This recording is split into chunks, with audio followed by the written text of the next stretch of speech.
Pakinggan po natin ang pagbasa ng mga salita ng Diyos mula po sa aklat ni Isaias, Kabanata 58, mga talata 1 hanggang 12. Sinabi ni Yahweh, "Sumigaw ka ng malakas na malakas, itaas mo ang iyong tinig gaya ng trumpeta. Ang kasalanan ng bayan ko sa kanila ay ihayag. Sinasanggunin nila ako sa araw-araw. Tinatanong nila ako kung paano sila mamumuhay. Kung kumilos sila ay parang matuwid at hindi sumusuway sa mga tuntuning ibinibigay ng kanilang Diyos. Humihingi sila sa akin ng matuwid na pasya. Nais nila'y maging malapit sa Diyos." Tanong ng mga tao, "Bakit hindi mo pansin ang pag-aayuno namin? Bakit walang halaga sa iyo kung kami may magpakumbaba?" Sagot ni Yahweh, "Pansariling kapakanan pa rin ang pangunahing layunin ninyo sa pag-aayuno. At habang nag-aayuno'y patuloy ninyong inaapi ang mga manggagawa. Ang pag-aayuno ninyo ay humahantong lamang sa karahasan. Kayo'y nagkakagalit, tiyak at naglalaban-laban. Hindi tunay ang pag-aayunong ginagawa ninyo ngayon. Kaya tiyak na hindi ko papakinggan ang inyong mga dalangin. Ganyan ba ang pag-aayunong aking kaluluguran? Iyan ba ang araw na talagang nagpapakumbaba ang mga tao? Hinihiling ko ba na yumuko kayong lahat tulad ng damong hinihipa ng hangin? Umahiga kayo sa sako at abo? Pag-aayuno na ba ang tawag ninyo diyan? Isang araw na nakalulugod kay Yahweh? Ganitong pag-aayuno ang gusto kong gawin ninyo. Palayain ninyo ang mga di makatarungang ipinabilanggo. Kalagin ninyo ang tanikala ng inyong mga inalipin. Palayain ninyo ang mga inaapi at baliin ang mga pamatok ng mga alipin. Ang mga nagugutom ay inyong pakainin. Ang mga walang tirahan ay inyong patuluyin. Ang mga walang maisuot at inyong bigyan ng mga damit. At sa mga nangangailangang mga kamag-anak ay huwag kayong magkakait. Kung magkagayon, sisikat ang liwanag sa inyo at matutulad kayo sa bukang liwayway. Hindi magtatagal at manunumbalik ang inyong kalusugan. Mahahayag sa inyong unahan ang mabubuti ninyong gawa at sa inyong hulihan ay papatnubayan kayo ng kaluwalhatian ni Yahweh. Sa araw na iyon, diringgin ni Yahweh ang inyong dalangin. Kapag kayo'y humihingi ng tulong, sasabihin niya, "Naririto ako." Kapag itinakwil ninyo ang pang-aapi, maling pagbibintang at pagsisinungaling. Kapag ang nagugutom ay kusang loob ninyong pakakainin at tutulungan ang mahihirap, sisikat ang liwanag sa inyo na nasa kadiliman at ang kapanglawan ay magliliwanag gaya ng sa katanghaliang tapat. Patuloy kayong papatnubayan ni Yahweh at ibibigay ang pangangailangan sa gitna ng disyerto. Palalakasin niyang muli ang inyong mga buto at magiging tulad kayo ng isang hardin na binubukalan ng masaganang tubig o isang batis na hindi natutuyo. Gayon din sa sulat ni Apostol Pablo sa Iglesia ng Galacia, chapter 5, verse 1.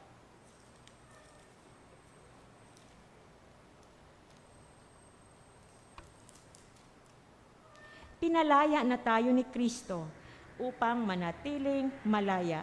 Magpakatatag nga kayo at huwag nang paaliping muli. Tayo po ay pinagpala ng Diyos sa ating pagbasa at pagdinig ng kanyang mga salita. Ang Diyos po ang laging pumapatnubay sa atin.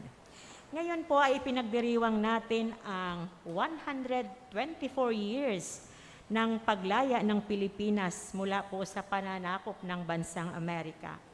Kaakibat po ng pagbigkas natin ng salitang freedom o kalayaan ay ang pagbigkas din natin ng mga salitang hustisya at katarungan. Noong 1963, nagkaroon po ng isang mapayapang pagmarcha sa Washington, D.C. na pinangunahan ni Martin Luther King Jr. Si Martin Luther King ay isang American civil rights leader na nangarap at nagsumikap para magkaroon ng pagkakapantay-pantay ang mga itim at puting Amerikano, socially, politically, and economically. Pagkatapos po ng marcha, sinabi niya sa kanyang talumpati, "I have a dream." Ang kanyang panawagan na nawa ay maranasan na ang kalayaan ng lahat ng mga tao sa buong bansa. Hindi madali ang laban na iyon na sinuong ni Martin Luther King Jr. sapagkat ang pakikipaglaban para sa kalayaan ay ang pagbuwag sa mga di makatarungang pamamalakad ng pamahalaan. Subalit, matapos ang marcha na iyon at matapos niyang ma-deliver ang kanyang talumpati, nagsimula na ang pagbabago ayon sa kanyang hinahangad at pinapangarap. Nakita ng lahat ng mamamayan, maging ng buong mundo, na ginamit ng Diyos ang talumpating iyon ni Martin Luther King upang gisingin at buksan ang konsensya ng Amerika para ipaglaban ang kalayaan ng mga naaapi at mga nagigipit. Bilang isang Baptist minister, lagi din ipinangangaral ni Martin Luther King ang tungkol sa hindi marahas na pagtutol o non-violent resistance. Taong 1964, ginawaran siya ng parangal ng Nobel Peace Prize dahil sa kanyang Black Struggle for Equality, ang kanyang pagtatanggol sa mga itim sa pamagitan ng mapayapang kaparaanan. Noon din po namang ika-8 siglo, sa panahon ng karahasan at inhustisya sa bansang Israel, ginamit ng Diyos si Propeta Isaias upang gisingin ang konsensya ng mga tao. Sinabi ni Yahweh kay Isaias, "Ikaw ay sumigaw ng ubod lakas. Ang sala ng bayan ko sa kanila ay ihayag." Noong nagtagal po kasi, sa halip na lalong maging mabuti at matuwid ang mga tao, ang bayang Israel, lalo po't higit ang mga namumuno nito, dahil nakakakilala na nga sila sa Diyos, ay baliktad po ang nangyari. Sa halip na maging mabuti, makatarungan at makatao sila, naging marahas at malupit sila sa mga mamamayan, lalo sa mga mahihirap. Kaya nagsalita si Yahweh at ipinaunawa sa kanila kung anong nararapat gawin ng mga anak ng Diyos. Ang palayain ang mga tao. Paano po ba ang pagpapalaya sa mga tao? Ayon sa pamantayan ng Diyos. Una po, pairalin ang katarungan. Wika ni Yahweh, "Ganitong pag-aayuno ang gusto kong gawin ninyo. Tigilan na ninyo ang pang-aalipin. Sa halip ay pairalin ang katarungan." Sa Biblia po, ang katarungan at katuwiran, justice and righteousness, ay magkasing kahulugan. Kumbaga, para silang magkapatid lamang. Nais ng Diyos na tayong nakakakilala sa Kanya ay mamuhay tayong makatarungan at makatuwiran. Na matuwid tayong humahatol sa ating kapwa. Hahatol tayo sa ating kapwa. Hindi batay sa sarili nating interes. Hindi batay sa sarili nating gusto. Hindi batay sa sarili nating pamantayan. kundi hahatol tayo sa iba ayon sa pamantayan ng Diyos kung ano ang tama at matuwid. Kaya po pag ganito ang ating ginagawa, matitigil po ang hindi tama at hindi makatuwiran na komento natin sa isa't isa. Napag-usapan din po natin yan sa ating Bible study noong nagdaang Biyernes. Salamat po sa masiglang pagbabahagi na natin ng mga kaisipan noong nagdaang Biyernes. So matitigil po natin ang ating masamang komento sa ating kapwa kung tayo po ay namumuhay sa katarungan at katuwiran sapagkat hahato lamang tayo ayon sa pamantayan ng Diyos at hindi ayon sa ating pamantayan. Dahil kung ayon po sa ating pamantayan, lagi na merong mga taong hindi pasok sa ating standards, makakapagsalita po tayo ng hindi tama. Sa pagpapairal po natin ng katarungan at katuwiran, ay pinapalaya po natin ang ating mga sarili mula sa baluktot na kaisipan.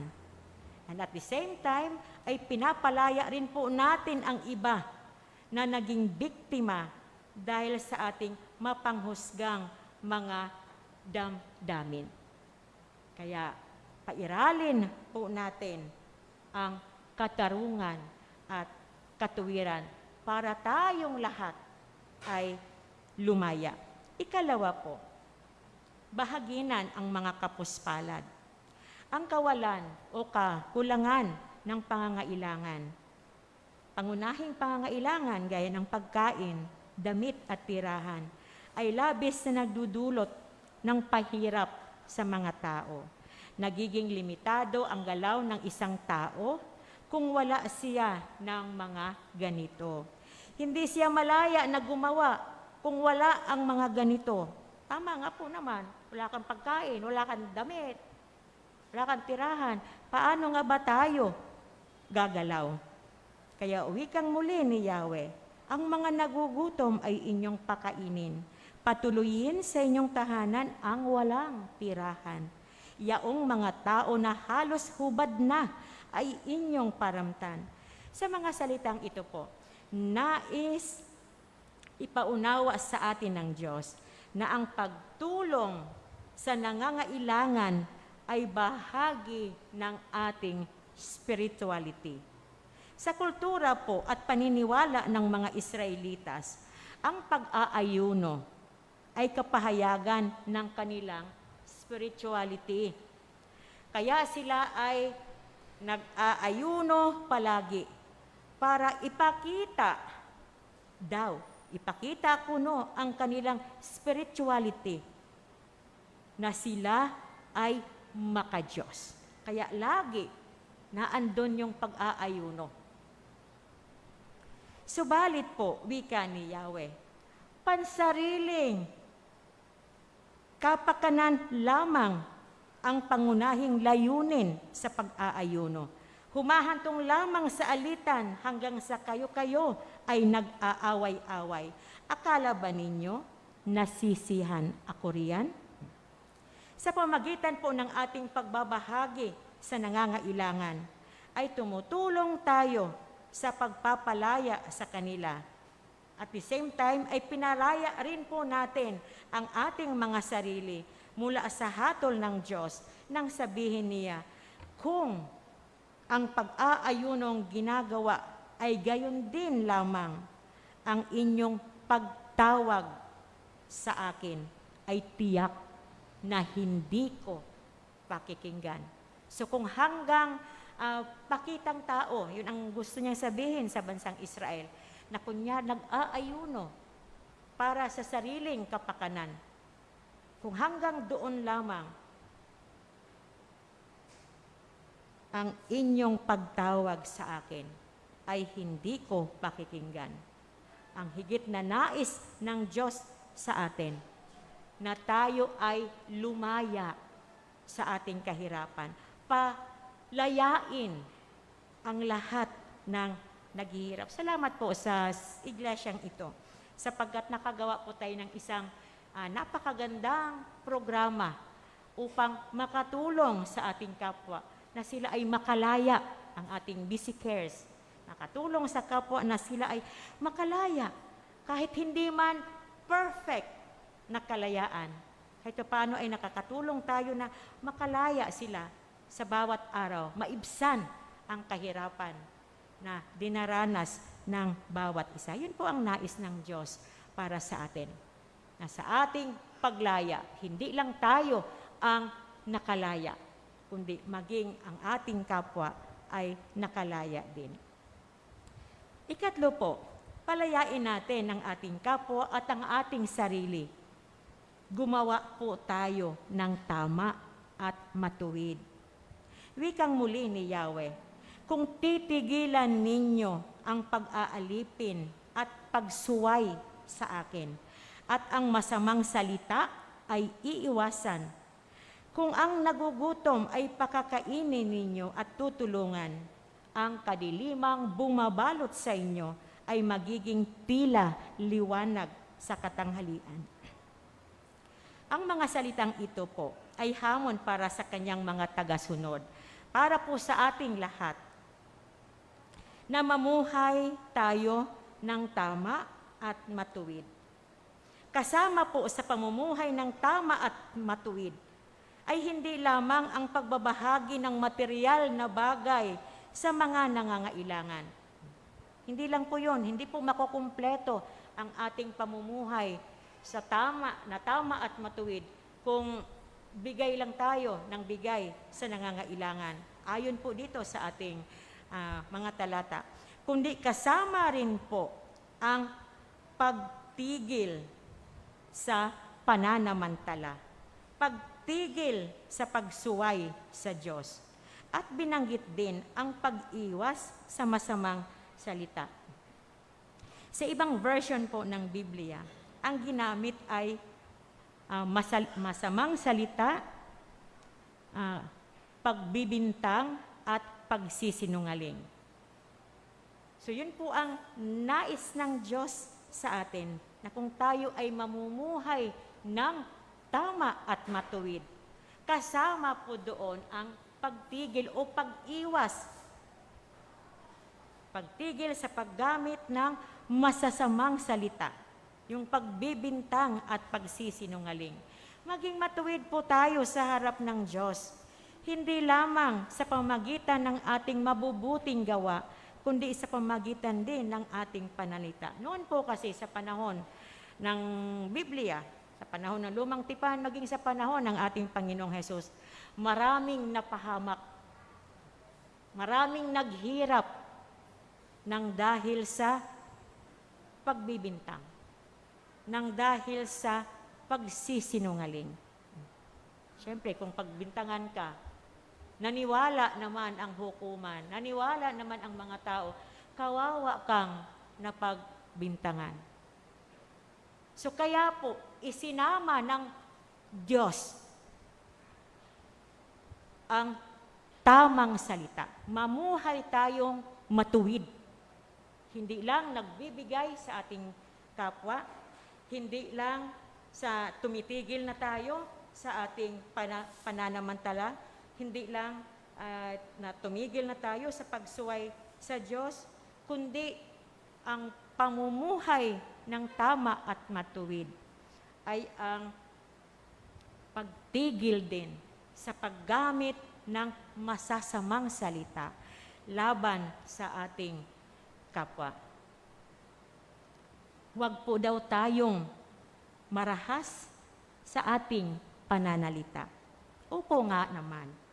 Noon po, ang kapahayagan ng kanilang spirituality, yung spirituality ng bayang Israel, ay pag-aayuno.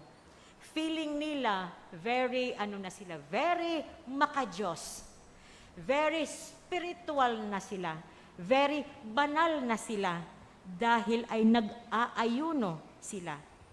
Sa atin po ngayon, ang atin pong spirituality ay makikita doon sa ating pagsimba tuwing linggo. We do not practice fasting o pag-aayuno. Yun po ang kanila noon, kultura nila. Sa atin po, ang ating spirituality ay makikita doon sa ating pagsimba linggo-linggo, pagdalo sa mga Bible studies and prayer meetings, pagbibigay ng ating mga handog, pagbibigay sa mga kapuspalad, ang pagsasalita po ng marahas, ang pagsasalita ng nakakasakit at nagdudulot ng pighati sa nakikinig ay hindi po ipinahihintulot ng Diyos. Pagsasabi ng hindi tama, pagsasabi ng masasakit laban sa ating kapwa, pagsasabi ng hindi totoo, iyan po ang hindi ipinahihintulot ng Diyos para sa ating kanyang mga tagasunod. Palayain po natin ang ating mga sarili mula sa masama, maging mula sa masasama nating karanasan. Tayong lahat po ay merong mga masasamang karanasan. Karanasan na nagdulot sa atin ng sama ng loob. Mga karanasan na nagdulot sa atin ng pighati. Palayain na po natin ang ating mga sarili doon. Let go of those masasamang pangyayari. Gumawa tayo ng tama at matuwid at magsalita o mangusap rin po tayo ng tama at matuwid. At hayaan po natin ang Espiritu Santo na lumukob sa atin upang dulutan tayo ng kalayaan. Mga kapatid, pinalaya na po tayo ni Kristo. Mamuhay tayong malaya upang sa gayon ay matupad ang sinabi ni Yahweh. Akong si Yahweh ang siyang sa inyo'y laging papatnubay. Lahat ng mabubuting kailangan ninyo ay aking ibibigay at palalakasin ang inyong katawan. Kayo'y matutulad sa pananim na sagana sa dilig, matutulad sa batis na di nawawalan ng agos ng tubig. Amen.